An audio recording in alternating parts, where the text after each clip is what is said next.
What's up, guys? This is Anson and Ransom. Welcome back to our podcast. Today's episode, we're going to be talking about psychedelics, tripping, ego death. I know you've heard about it because it's all we hear these days. No, seriously, yeah. If you're confused, let me and my associate enlighten you on a topic that will have you peaking. All right. Thanks, Ransom. Well, the first thing you guys should know is that these things, psychedelics, they've apparently been around for, thousands of years? Yeah, they're not just Grateful Dead has taken them, but they started in religious practices or something all over the world. Now we use them for a ton of stuff, recreationally, to study mental illnesses, I don't know, what is it? What are we doing now? Taking drugs to fix problems or something? Yeah, that's right. Exactly. I mean, in this country's recent years, there's been a huge waves of research on psilocybin, LSD, various forms of DMT for things like depression, anxiety, and even late-stage cancer patients to cope with death. Yeah, there's plenty we could say about all this stuff. I mean, it's endless. The world of psychedelic drugs and the potential for healthcare, you can draw a bunch of lines between the two worlds. But today we want to talk about a particular substance, DMT. Sure, you guys heard about it. It's really interesting stuff. I'm actually going to show you guys some footage of these two doing some right now. Yeah, what are these two guys doing? Let's take a look at them. What are they doing? All right. These two guys, I don't know what, they watched 2001: A Space Odyssey or something. They decided they need a shift in their consciousness or something. They want a psychedelic experience, and they figure the quickest way to get there is to consume dimethyltryptamine. Oh! I think we have a caller. All right, who is this? This is what? Alex Rashad from Connecticut. Alex, what can we do for you today? Hi, hey guys, big fan. I was just wondering, dichrometamine? That all sounds so crazy. What is that? All right. I know it sounds You know what, Ransom? I'm gonna let you talk to him about this. All right, one. Alex, the first thing you need to know about dimethyltryptamine is that it causes instant death of the user. It should not be taken under any circumstances. Yeah, you hear that, Alex? Never. No, I'm just joking. I'm just joshing you. Don't worry. Although the name is intimidating, it naturally occurs in several flora and fauna found in Central America, and is no evidence supporting any level of toxicity or long-term health effects. And, when smoked, can usually only impair a person for around 15 to 30 minutes. Yeah, Alex, you hear all that? Yeah, that's all very interesting. Hey, listen, man, if you're interested, stay tuned in, and we're about to show you real-life footage of two people using DMT. Thank you so much. I'm a big fan. Of course, man, have a good one. Hey, we love you. You too. All right, so I guess these two guys are smoking it now, and apparently when you're under the influence, DMT has been shown to produce a variety of intense subject effects, distortions in your perception, in your time, mental imagery, changes in thought patterns, just a bunch of stuff. But most DMT users are looking for a complete and total immersion into a different reality, commonly referred to as a breakthrough. During a breakthrough, your body loses control of all of its motor functions. Your mind ceases to exist in the world you once knew. It's impossible to remain sitting or standing. Let's revisit our two friends and see this magic unfold in real time. Whoa. Oh my god. Dude, that was crazy. That was Holy nuts. shit. Dude, what did you see? Oh, it's hard to remember, but I do remember seeing a crooked man with a strange hat. He kind of looked like A jester. Yeah, exactly. Yeah, I knew it. Wait, how do we both see the same thing? Ransom may have just been in a different dimension, but he does bring a valid question. How did he know? Well, Anson, believe it or not, these young college students are not the first to see this strange man. DMT users all over the world since the beginning of its popularity have reported seeing some type of trickster or joker in their deeper psychedelic experiences. Terence McKenna, a famous psychonaut, referred to the DMT realm as a circus. How can this be? How can the vastly different minds of individuals all over the world be able to conjure the same image in their heads? Let's take a look at some explanations. So the physical concept of a jester or a trickster dates back to medieval and Renaissance times. The jester's function was to entertain and enchant the king's company. He would perform his tricks and they'd laugh and clap. But we find this kind of character in different cultures, everywhere. And the earliest examples we have date back to what? Ancient Egypt? Yeah, these guys had tricksters to entertain their pharaohs. Anyways, we have these characters who use illusion or humor to either teach a lesson or to offer playful advice in mythology through history. For example, in Norse mythology, we have Loki, the god of mischief and shapeshifting. In Native American mythology, we have the stories of the coyote and the raven who stole fire from the gods and taught humans how to fish. Bird Gibbons, a professor of English at the University of Arkansas at Little Rock, reveals to us the significance of laughter in indigenous stories. Quote, "Many native traditions held clowns and tricksters as essential to any contact with the sacred. People could not pray until they had laughed, because laughter opens and frees from rigid preconception. Humans had to have tricksters within the most sacred ceremonies, lest they forget the sacred comes through upset, reveal, surprise. The trickster in most native traditions is essential to creation, to birth." So it seems to me like this path is the most reasonable explanation for our recurring jesters. Carl Jung gets a little bit more into this. He's one of, you guys probably know him. He's one of the most famous thinkers of the 20th century, probably. He explains this to us through his concept of the collective unconscious. Here we go.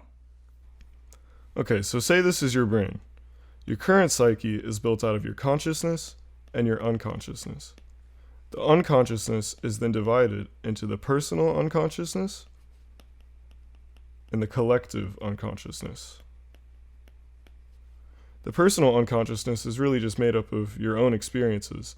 It may contain temporarily forgotten information, repressed memories, thoughts, or emotions. The collective unconsciousness, on the other hand, is inherited at birth and shared by all people. So this collective unconscious, then, it contains instinctual and these like innate images. We call them archetypes. They're given to you at birth. You don't know about them, but they come out later in life. Whether it's in your personality, DMT trips, they're evident in our psychology. A perfect example of this is, the jester. Throughout history, the human collective unconscious, we've, generated some form of universal image to represent our idea of humor or something. This is evident in our religious and mythological experiences worldwide. We put a few examples earlier. It just seems like our brains kind of like personified this joking and irrational side that we all have. We have another caller. Hold on. Who is this? This is Griffin DiNardo from Los Angeles, California. How are you today, Griffin? Hey, what's going on, guys? Hey, do you have any questions for us or anything to say?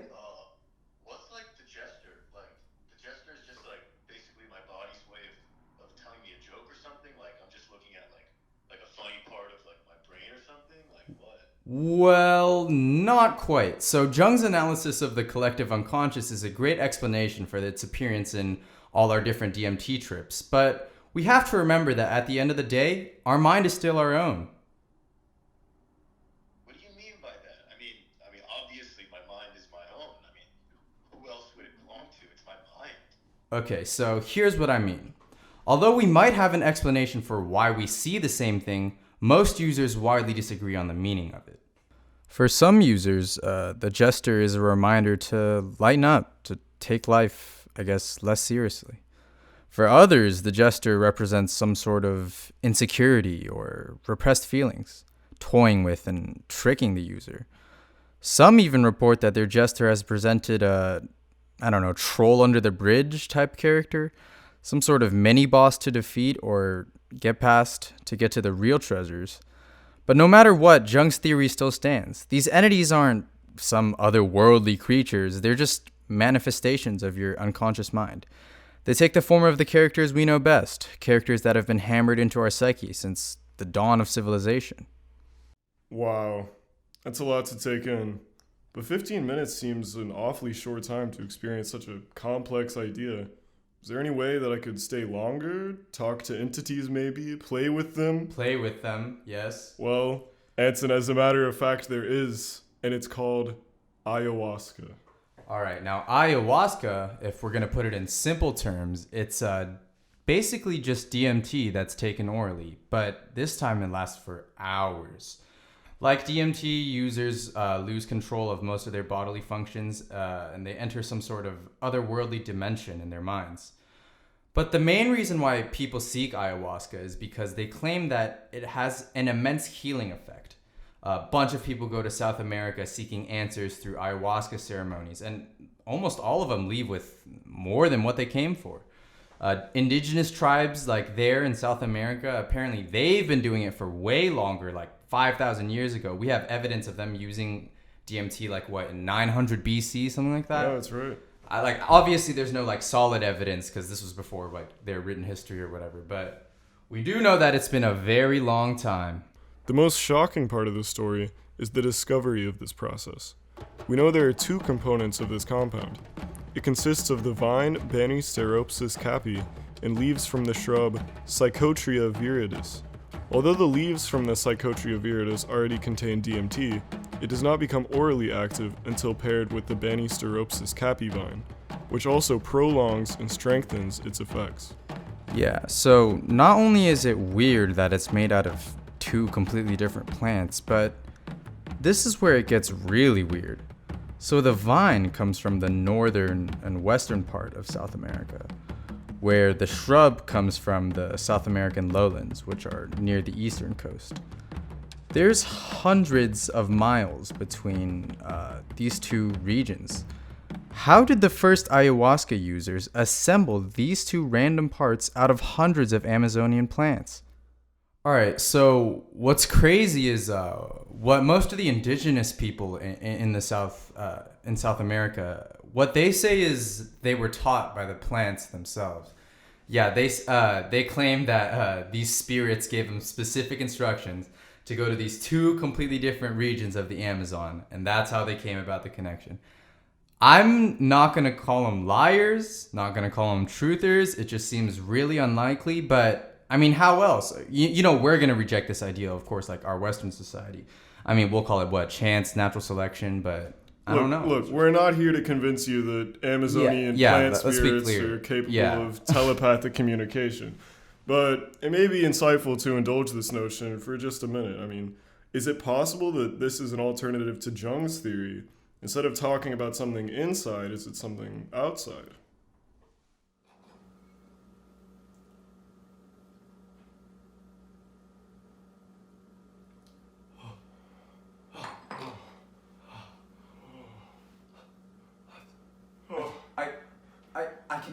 I can see it. I can see him. I see him. The great serpent.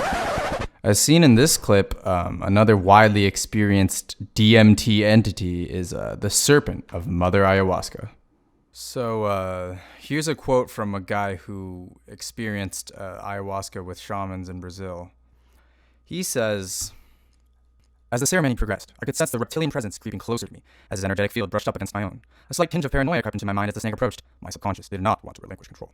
I didn't know if I was really ready to let the spirit inside. The possibility existed that the serpent was malevolent and meant me harm. But I tried to silence such fears. However, this proved not to be the case. Suddenly he reappeared above me and began to descend down through the crown of my head. My rational mind told me that I should be absolutely terrified, but I felt no fear at all. As his consciousness merged with mine, I knew instinctively that he meant me no harm. The snake continued his descent down my esophagus, through my chest, and finally settled in my stomach.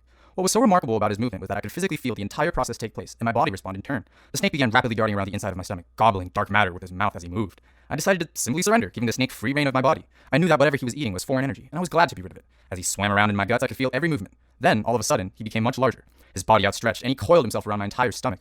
The feeling was jarring, like something had totally commandeered my being. I was no longer in control, just a passenger in my own body. Again, there was no fear, just calmness and gratitude. At this point, he began gently cradling and shaking my whole body like I was an infant that he was consoling. I was in awe. I felt totally cared for and protected. I hadn't experienced this feeling of unconditional love and safety since I was a child. With deeper concentration, I could see why he was doing this. He was shaking little black bugs loose from my body. All different kinds of insects, worms, spider-looking creatures, beetles were flying off my energetic body and into the ether. I knew that whatever these parasitic creatures represented, I did not want them inside me any longer. I could feel tension throughout my entire body release as this process continued. Okay, so let me make sure I understand this. So, the explanation for the jester is it's a common aspect of the unconsciousness we all share, but the snake is a separate entity altogether, existing outside of our minds independently? I mean, that's what you're trying to tell me? I mean, I definitely don't know about any magic god serpents, but what I do want to bring up is the possibility that this snake could be coming from a source that's not your unconscious mind. The reason I'm saying this is because most people enter the ceremony seeking help, advice for problems that they just cannot fix, you know? And I can see how the jester could be a representation of your hidden humor or your repressed feelings, but getting advice and help from your own unconscious mind, I mean, that just seems kind of ridiculous to me. I mean, if these people could help themselves, they would do it, you know? Yeah, I mean, as much as I want to think the snake is coming from somewhere else, drug experiences all take place within our own minds. I mean, within our own range of perceptions. A better explanation could be that the snake exists inside of us as a part of us that wants to heal ourselves. Got it. I mean, the snake releases you from toxins that could be okay, like those black bugs. right, that the dude was right. talking They about? could be a manifestation of a part of ourselves that wants to heal from past traumas. Okay. The snake could also be explained by the setting of these experiences. I mean, all these ayahuasca ceremonies have taken place in South America for as long as it's been around. And today there's swarms of people going down to South America just to experience it. I mean, could our brain, subconsciously riddled with South American rainforests and the organisms associated with it, conjure the snake as a part of the ayahuasca experience? Oh, okay. So you're saying our brain, the reason the snake is appearing is we've kind of personified this ideal version of ourselves that we're trying to get to, like a goal type thing. And then the setting of this has just been ingrained in our brains, and it's just automatically when we're in South America, we think jungle, and our brain just hops to that. More or less. Yeah. Okay, well that makes a little bit more sense to me, but I do want to talk a little bit more about like the healing aspect of it. I mean, we haven't even begun talking about how about ayahuasca's potential in treating addiction and stuff like that. A bunch of people regard ayahuasca as a shortcut to like talk therapy, talking to your problems versus talking to a representation of your better self might be you know a better move for some people. I actually found a Reddit user who says, I went to Peru to drink ayahuasca to try and cure my heroin addiction and depression. He says he now drinks ayahuasca pretty regularly, about once a month or more. There's people asking him questions. He does explain that it wasn't an immediate fix, but it put him on the right path to quitting his addiction. He said it was the best decision he's ever made in his life. He wanted to jump off the high dive, and it brought him here. What I do notice about this though is he says that he'd done mushrooms, acid many times, and this was nothing like those. He says that all of his deepest flaws and faults and reservations and fears and doubts were personified before him. He said he battled it out with them. I mean, I know we're pushing for legalization of psychedelic treatment, but this is just something else. Talking to yourself to put yourself on the right path, I mean, this is an amazing concept. I mean, the potential for psychedelics in medicine is vast, but to speak on the recurring themes, it should be known that they don't always take the form of entities like the snake or the jester. For example, a recurring theme for many users is a feeling or emotion. With the use of a particular form of DMT, 5-MeO-DMT, our main recurring theme is love. Yeah, so we're going to get a bit more into the whole love thing, but before that, we want to show you guys something. This is DMT. And this is 5-MeO-DMT. As you guys can see, they look extremely similar on both a macro and micro level. Yeah, I mean, the only difference between the two scientifically is there's a few extra atoms attached to 5-MeO. But from a user's perspective, the difference is quite stark. Yeah, I mean, they draw a variety of contrasts between the two. I mean, some say that DMT could be compared to zooming through the universe, while 5-MeO could be compared to becoming it. The thing is, in an experience with DMT, they say the model of an observer and a subject is still prevalent. You're in a new place, but you recognize that you're experiencing it as an outsider. In a 5MEO experience, you and your universe are essentially unified. It's like reading information from a laptop versus me plugging into it directly. It's seeing everything, or it's versus being everything. Right. I mean, you can see then how this might affect our users on a universal level. I mean, the feeling as being broken down and reunited with everything around you may result in some recurring themes and messages gained by our users. Yeah, so we've included some footage of a real 5MEO trip for you guys to see. Just a small warning, what you're about to see it might seem a bit hectic, but both users are prepared and willing to undergo such an experience. They have a number of specialists around them. This is from the show Hamilton's Pharmacopoeia. It's pretty informative. Hope you guys enjoy. Let's go to the clip.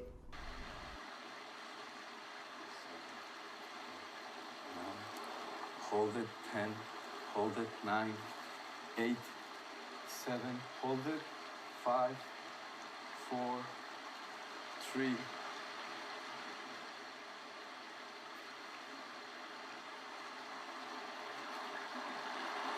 Oh, I love you. Fuck, I love you guys. Oh. Yeah. Way to go, bro.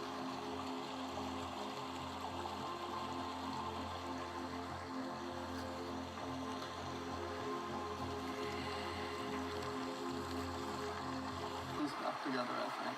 Yeah, I was worried about you. Each time I seem to come out with battle scars, but that's why I'm there to purge whatever that is. It's not a joyride, it's going to be whatever it needs to be. Excellent. Over your nose and mouth. Hold it, hold it, hold it.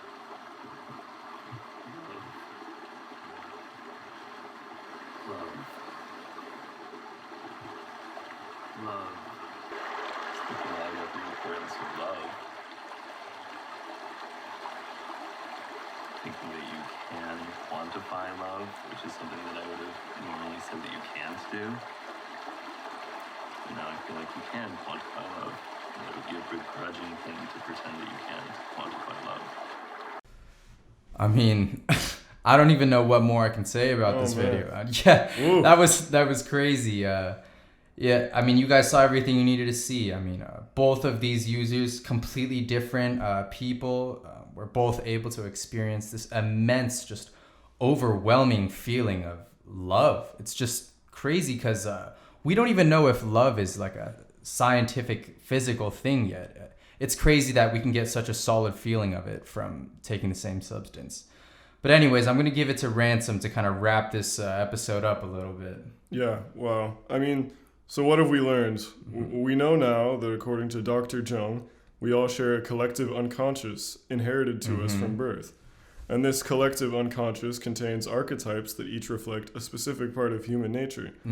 Jung claims there are 12 archetypes altogether, each representing a different aspect of our basic human motivations. Yeah, exactly. And we know that some of these archetypes manifest themselves in DMT experiences. We've learned that with different psychedelic drugs, there may be different themes. We find lots of love and healing in ayahuasca, the discovery of a different world with DMT, and just the feeling of love and being reunited with the universe with 5MEO. Yeah, I mean, we live in a time when psychedelics are being explored for their potential for long-term healing, for which their full potential is unknown at this point. I mean, LSD and other psychedelics were explored for their use in addiction in the 50s and 60s, but were quickly phased out for legality issues. Definitely. We all know about this. The war on consciousness. But I mean, today psychedelics are making a big comeback in the medical field to explore how these drugs can help with addiction, existential dread due to life-threatening illnesses, and treatment-resistant depression. Yeah, so let's be clear in case you guys are getting any ideas. All the drugs we've talked about are still illegal in the United States for recreational use. However, DMT, this is what's weird. DMT has been authorized by the Supreme Court for use in religious practices only. And it's for this one group, I can't remember, they're founded on traditional Brazilian beliefs, something like that. Yeah, it's a mesh of traditional Brazilian beliefs and contemporary Christian beliefs. Okay. Yeah, they're called the Union of the Plants or something. But That's right. basically, what if we took away this stigma that this was some sort of otherworldly, religious, shamanistic experience? What if we just, looked at this like as helping ourselves, Yeah, I mean, specifically, ayahuasca has been found to increase traits associated with mindfulness, such as decentering. And according to researchers at the Beckley Sant Pa research program, they've also found that it reduces the control of a brain network called the default mode network. And that could be beneficial to those who suffer from depression, anxiety, grief, and PTSD. They can't get out of their mindset. Oh, it's like a behavioral pattern. That's what the default Right. mode network And this is the most interesting. Okay. You'll like this. Certain compounds in ayahuasca can actually stimulate growth of new neurons in a petri dish. Yeah, this could lead. You're telling me like it can actually make neurons grow? Yeah, in a petri dish. I mean, this could lead to new pathways in treating Alzheimer's and dementia. Yeah, well, I think we've heard all we need to hear. I mean, this DMT stuff, along with its other psychedelic buddies, seems like it's the future concerning our mental health treatment and all that. I'm glad to see like we're taking a step into using these substances that mostly occur naturally on our planet Me too. to kind of get through this. With optimism and an open mind, anything is possible. Thanks, guys, for tuning in. This is Anson and Ransom. We love you guys. We hope you tune in again for our next episode, which is going to be on heroin. Have a good night.